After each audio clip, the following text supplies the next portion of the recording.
What's going on? It's Monday, 22nd of January, 8:15 in the morning. Later start today, which is nice. I'm on my way to my first job, leaving Frankston, heading to Mount Martha, and I've got a really big hedge trimming job there today. I'm doing the faces of 100 metres of hedges. It's exciting. I get to try out my new hedge trimming attachment for my steel combi tool. The steel combi tool is pretty cool. It's a whippersnipper motor, and you can get all these bolt-on parts for it. So you can get a blower, you can get the whippersnipper, obviously, you can get a pole saw attachment, so a long chainsaw. You can get a hedge trimmer, which is what I am using today, and it's really exciting. So up until this point, I've been using a shitty Ryobi hedge trimmer pole trimmer.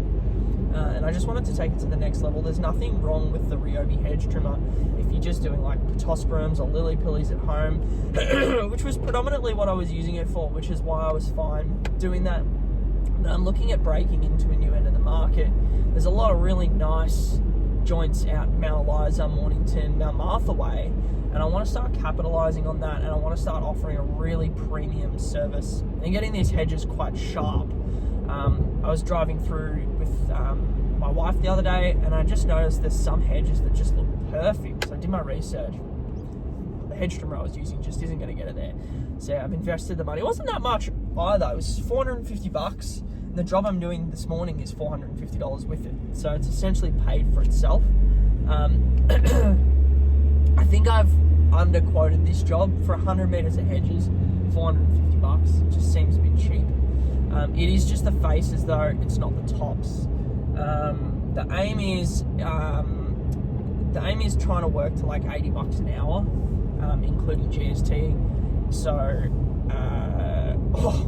well, if it was $100 an hour, I'd be out of there in 4.5 hours. So call it 6 hours, but there is tipping fee in there, so it's probably close to, probably closer to 5 hours that I want to spend there.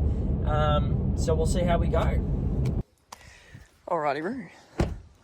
We're here. So this is the joint. So you've got a big hedge here. And there's one over there too, and that sort of goes down the back of the house as well. It's a spiffy joint. I'm looking forward to doing this hedge. As you can see, we just got a whole bunch of growth. Alfalfa's coming out. I don't even know how to use a gate. Oh goodness. It goes all the way back down here. So it's no small feat. That's alright. And then we got over there as well, and it's sort of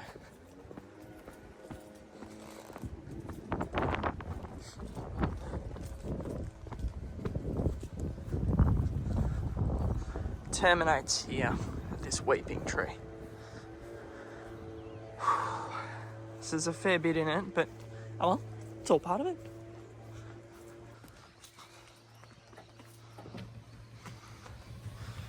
So this is the trimmer in question. As you can see, I've got a great system here, but this is the trimmer in question. So this pole just plugs straight into this whippersnipper here. This steel combi tool, and I also have for the tops bloody carbon fiber extension shaft. So I'll oscillate between needing the extension shaft and not. I almost think I'm going to be able to get away with not having the extension shaft here, and potentially we'll need it over there by the caravan. So obviously, as I mentioned earlier, I'm using the steel combi tool. The combi tool in question is the 131R. You can also get a smaller engine one. This sent me back $800, and then the attachment was $450 for the hedge trimmer. I think the blower is about $200, and the whippersnipper head, I'm pretty sure that's like $350 or something like that. It's actually my second time doing a hedge like this. With that. So when I say a hedge like this, I actually mean like doing a hedge full stop, using this tool, second time using the tool. So I used it on some smaller hedges the other day. But yeah, this is the first huge job I've done.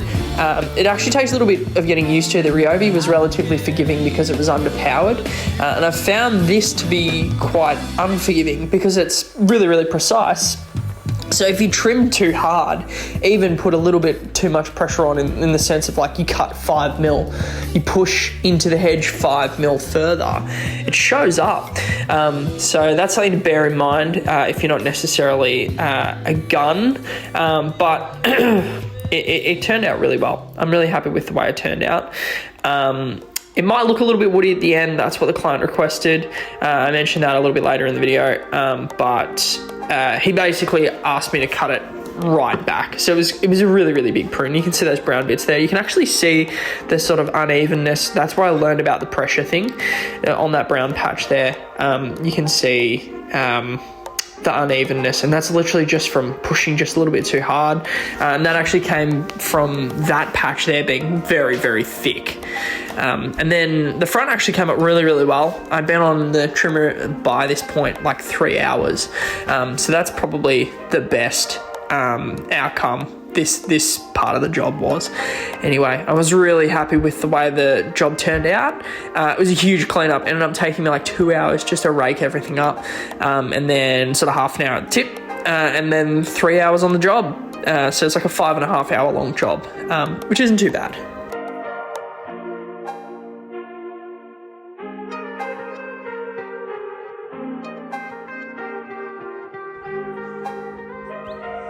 That's all done. As you can see, it is pretty woody here. So the client requested that I make it in line with this metal edge here, which is what we've done. How good. So this is all done. Obviously the top hasn't been done. It's because the client asked me to not. Just wanted me to do the faces. And yeah, we've gone all the way down the back as well. Whew. And over there is all set, which is cool, and around the back. And we got out here, so I took the top off this one, took the tops off these two, clean up the sides, and the top off that from there as well. And the face off this, so again, the clients asked me to take it back in line with the edge of this pavement here. So that's what we've done, and sort of the whole way down there along the grass line, which is why it's gone woody. So yeah, if you're hanging out in the comments saying why is it gone brown, that's why. If you are hanging out in the comments talking shit in the middle of the day on a Wednesday, go and get a job. How good's this? All trimmed up there, trimmed up there. And I'm experimenting with a new lunch today, tuna melt, which is just a tuna sandwich on rye. This is the first test run of this little sandwich press as well. It's a killer when you buy lunch every day, so it's just a good move. Just whack it in the client's PowerPoint over there and get on it. Alright, and now I'm here for 2 hours. Just doing a bit of general caretaking. So I did a big cleanup here. Now we'll do some weeding through here, get all these leaves sorted, and there's round the back as well.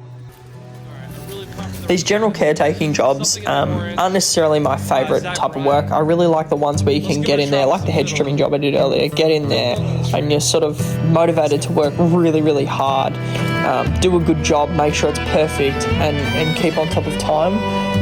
Naturally, these caretaking jobs, they're a bit harder to price up on bigger properties, so they end up being hourly rate jobs. I'm not lazy, but naturally I just feel myself not pushing as hard as I do on like the hedge trimming job earlier. So it's not my favourite sort of work, but at the end of the day, it is the bread and butter that keeps things going. These are really good in the roster if you're thinking of starting a business like this. They're really good when you're starting out and you're not really sure how long something's going to take as well. Now what I'm doing here is I'm just cleaning up some of the shrubs in the garden. When I'm trimming up stuff, I try and keep stuff sort of separate. I don't like it when trees encroach on other trees' personal spaces, unless that's the way the garden was designed. So obviously something like a hedge, and then they're just trees that grow into each other.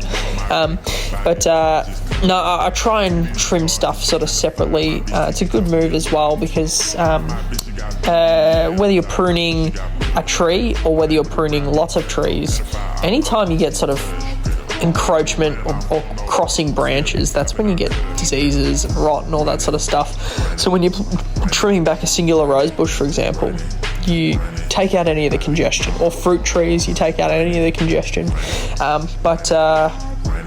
Yeah, it's just a good habit to make sure all the plants are just in their own little space. It looks better as well. It looks more intentional. It looks like someone's actually caring for the garden. This garden's a sick garden as well. I love it. It's been well designed. It's been not cared for a while, so there is a little bit of work to be done with getting things back. But like all these gardenias at the front here, they were actually looking pretty secondhand when I pitched up. So we're getting on top of watering them, making sure that they get enough water, and just the right food to keep them going. It's actually really rewarding coming back every fortnight and seeing the progress as well. This hedge to the left here, I'm not really sure you can see it, but there's a hedge that sort of borders this garden, has come back heaps in the last 2 months. That was the day though. We're all finished. This has been the first vlog, so thanks for watching.